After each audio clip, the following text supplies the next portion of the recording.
Hello, എല്ലാവർക്കും പുതിയ വീഡിയോയിലേക്ക് സ്വാഗതം. എല്ലാവരും സുഖമായിട്ടിരിക്കുന്നെന്ന് കരുതുന്നു. ഇന്ന് ഞാൻ തയ്യാറാക്കാൻ പോകുന്നത് കപ്പ ഇളക്കിയതാണ്. അപ്പോൾ കുക്കിംഗ് അറിയാവുന്ന എല്ലാവർക്കും അറിയാവുന്ന ഒരു റെസിപ്പിയാണ് കപ്പ ഇളക്കിയത്. ഞാൻ കുക്കിംഗ് പഠിച്ചു വരുന്ന കുട്ടികൾക്ക് വേണ്ടിയാണ് കേട്ടോ ഈ റെസിപ്പി ഉൾപ്പെടുത്തിയിട്ടുള്ളത്. അപ്പം നമുക്കെങ്ങനെ കപ്പ ഇളക്കിയത് തയ്യാറാക്കാമെന്ന് നോക്കാം.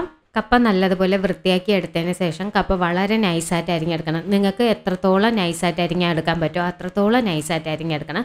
ചില സ്ഥലങ്ങളിൽ എനിക്ക് തോന്നുന്നത് കപ്പ കൊത്തി അരിഞ്ഞതിന് ശേഷം കറി വയ്ക്കുന്നത് ഞാൻ കണ്ടിട്ടുണ്ട് കേട്ടോ. അപ്പോൾ ഞങ്ങൾ ഇവിടെയൊക്കെ ഇങ്ങനെയാണ് നമ്മൾ അരിഞ്ഞെടുക്കുന്നത്.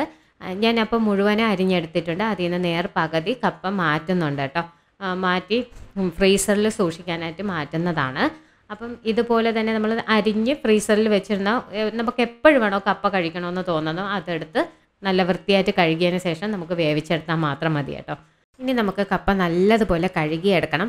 ഒരു 3-4 വെള്ളത്തിൽ കൂടുതൽ വെള്ളത്തിൽ തന്നെ നന്നായി കഴുകിയെടുത്താൽ മാത്രമേ നമ്മളെ കപ്പയുടെ കട്ട് പോകത്തുള്ളൂ കേട്ടോ. അപ്പോൾ അതൊന്ന് പ്രത്യേകം ശ്രദ്ധിച്ചേക്കണേ. ഇനി നമുക്ക് കപ്പ വേവിക്കാനായിട്ടുള്ള വെള്ളം വെക്കാം. വെള്ളം വെക്കുമ്പോഴും അതുപോലെ തന്നെ ഇത്തിരി വെള്ളം കൂടുതൽ വെച്ചതിന് ശേഷം വെള്ളം നല്ലതുപോലെ തിളച്ചതിന് ശേഷമാണ് നമ്മൾ കപ്പ ചേർത്ത് കൊടുക്കുന്നത്. കപ്പ ചേർത്തതിന് ശേഷം മൂടി വെച്ച് നമുക്ക് വേവിച്ചെടുക്കാം. ഇനി നമുക്ക് കപ്പയ്ക്കുള്ള അരപ്പ് തയ്യാറാക്കാം. അരപ്പ് തയ്യാറാക്കാൻ വേണ്ടി ഞാൻ 2 കാരിമുളകും കുറച്ച് പുളിയും, അതായത് ഒരു ചെറിയ കഷ്ണം പുളിയും 6 അല്ലി വെളുത്തുള്ളിയും കുറച്ച് കറിവേപ്പിലയും 2 ടേബിൾ സ്പൂൺ തിരികിയ തേങ്ങയും അതുപോലെ തന്നെ 1/2 ടീസ്പൂൺ വറുത്ത് പൊടിച്ച ജീരകത്തിൻ്റെ പൊടിയും 1/2 ടീസ്പൂൺ മഞ്ഞൾപ്പൊടിയും ചേർത്ത് കൊടുത്തതിന് ശേഷം നല്ലതുപോലെ ഒന്ന് അരച്ചെടുക്കണം. കാരിമുളകിന് പകരം നമുക്ക് കാന്താരി മുളക് വേണമെങ്കിലും ചേർത്ത് കൊടുക്കാം കേട്ടോ. ഞാൻ എപ്പോഴും കപ്പ വേവിക്കുമ്പോൾ 2 വെള്ളത്തിലാണ് വേവിച്ചെടുക്കുന്നത്. ആദ്യത്തെ 15 മിനിറ്റ് ആയപ്പോഴേക്കും കപ്പയുടെ വെള്ളം വാർത്ത് കളയും. അതിനുശേഷം വീണ്ടും ഞാൻ ചൂടുവെള്ളം കെറ്റിലിൽ ചൂടാക്കിയതിന് ശേഷം അത് ഒഴിച്ചതിന് ശേഷം വീണ്ടും ഞാൻ വേവിച്ചെടുക്കും. നമ്മുടെ കപ്പ എത്രത്തോളം വേവുന്നതൊക്കെ നമ്മളെ ഇഷ്ടമാണ്.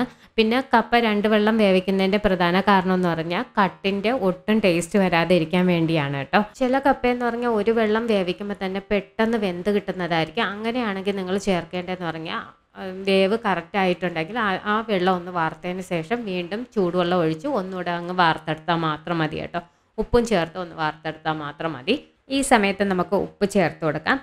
ഞാൻ എപ്പോഴും ഉപ്പൂടെ ചേർത്ത് വാർത്തെടുക്കുകയാണ് ചെയ്യാറ്. ചിലവരെന്ന് പറഞ്ഞാൽ അരപ്പിക്കൂടെ തന്നെ ഉപ്പ് ചേർത്ത് ഇളക്കിയെടുക്കാറാണ് പതിവ്. അപ്പം നിങ്ങൾ എങ്ങനെയാണോ തയ്യാറാക്കുന്ന ആ രീതിയിൽ ചെയ്താൽ മതി. പിന്നെ അതുപോലെ എൻ്റെ വീട്ടിൽ ഇതേപോലെ അരപ്പ് തയ്യാറാക്കി ഇളക്കിയെടുക്കുകയാണ് പതിവ്. അരുണേട്ടൻ്റെ വീട്ടിലെന്ന് പറഞ്ഞാൽ അമ്മ അരപ്പാറ്റ് ചേർക്കുന്നത് ഉപ്പും മഞ്ഞൾപ്പൊടിയും മാത്രമേ ചേർക്കാറുള്ളൂ. അപ്പം നിങ്ങൾ ഏതാണോ ശീലിച്ചിട്ടുള്ള ആ രീതിയിൽ അരപ്പ് തയ്യാറാക്കുക. പക്ഷേ ഇങ്ങനെ അരപ്പ് തയ്യാറാക്കി നിങ്ങൾ തയ്യാറാക്കിയിട്ടില്ലെങ്കിൽ ഒരു പ്രാവശ്യം തയ്യാറാക്കി നോക്കുക. നല്ല ടേസ്റ്റാണ് കേട്ടോ. പുളി ചേർക്കുമ്പോഴുള്ള പ്രത്യേകത എന്ന് പറഞ്ഞാൽ ഇന്നത്തെ കപ്പ നാളെ ഇരുന്നാലും കേടാവില്ല. അതാണ് പുളി ചേർക്കുന്നതിൻ്റെ ഒരു മെയിൻ കാര്യം.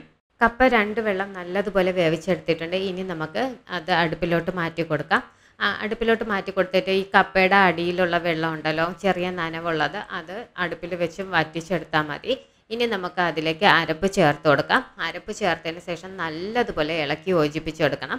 അതായത് പണ്ടത്തെ കാലത്തെന്ന് പറഞ്ഞാൽ തുടുപ്പ് വെച്ചാണ് നല്ലതുപോലെ ചക്കയായാലും മരിച്ചിനിയായാലും ഇളക്കിയെടുക്കുന്നത്. എനിക്കും ഉണ്ടായിരുന്നു കേട്ടോ ഒരു തുടുപ്പ്. പക്ഷേ വീട് മാറിയപ്പം എവിടെയോ എൻ്റെ തുടുപ്പ് മിസ്സായിട്ടുണ്ട്. ഇതുവരെ എൻ്റെ കയ്യിൽ കിട്ടിയിട്ടില്ല. അപ്പം ഞാനിപ്പം തടിത്തവി വെച്ചാണ് ഇളക്കിയെടുക്കുന്നത്. അപ്പോൾ ഇളക്കിയെടുക്കുമ്പോൾ നമ്മളെ ഇഷ്ടത്തിനനുസരിച്ച് ഇളക്കിയെടുക്കാം. ചിലവർക്ക് നല്ലതുപോലെ തന്നെ ഇളക്കിയെടുക്കുന്നതായിരിക്കും ഇഷ്ടം. കപ്പ ഇത്തിരി ലൂസായിട്ടിരിക്കണം. ചിലവർക്കെന്ന് പറഞ്ഞാൽ ഇതുപോലെ ചെറിയ തരിതരിപ്പോടെ ഇരിക്കുന്നതായിരിക്കും ഇഷ്ടം.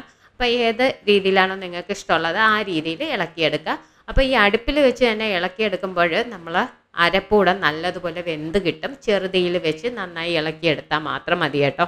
അപ്പം നമ്മുടെ കപ്പ ഇളക്കിയത് തയ്യാറായിട്ടുണ്ട്. തീർച്ചയായും നിങ്ങൾക്ക് ഈ വീഡിയോ ഇഷ്ടമായെങ്കിൽ ലൈക്ക് ചെയ്യാനും ഷെയർ ചെയ്യാനും അതുപോലെ തന്നെ നിങ്ങളെ വിലയേറിയ അഭിപ്രായങ്ങൾ രേഖപ്പെടുത്താനും മറക്കരുത് കേട്ടോ. പിന്നെ ഈ കപ്പയുടെ മുകളിൽ ഒഴിക്കുന്ന വറ്റ മീൻകറിയാണ് കേട്ടോ. അതിൻ്റെ റെസിപ്പി ഞാൻ ഇതിന് മുമ്പേ അപ്ലോഡ് ചെയ്തിട്ടുണ്ട്. നിങ്ങൾ കണ്ടു വെക്കുക. അപ്പം നിങ്ങൾക്ക് വീഡിയോ ഇഷ്ടമായെങ്കിൽ ഒന്ന് സബ്സ്ക്രൈബ് ചെയ്തുകൂടെ സപ്പോർട്ട് ചെയ്യണം. അപ്പം നമുക്ക് മറ്റൊരു വീഡിയോയുമായി വീണ്ടും കാണാം.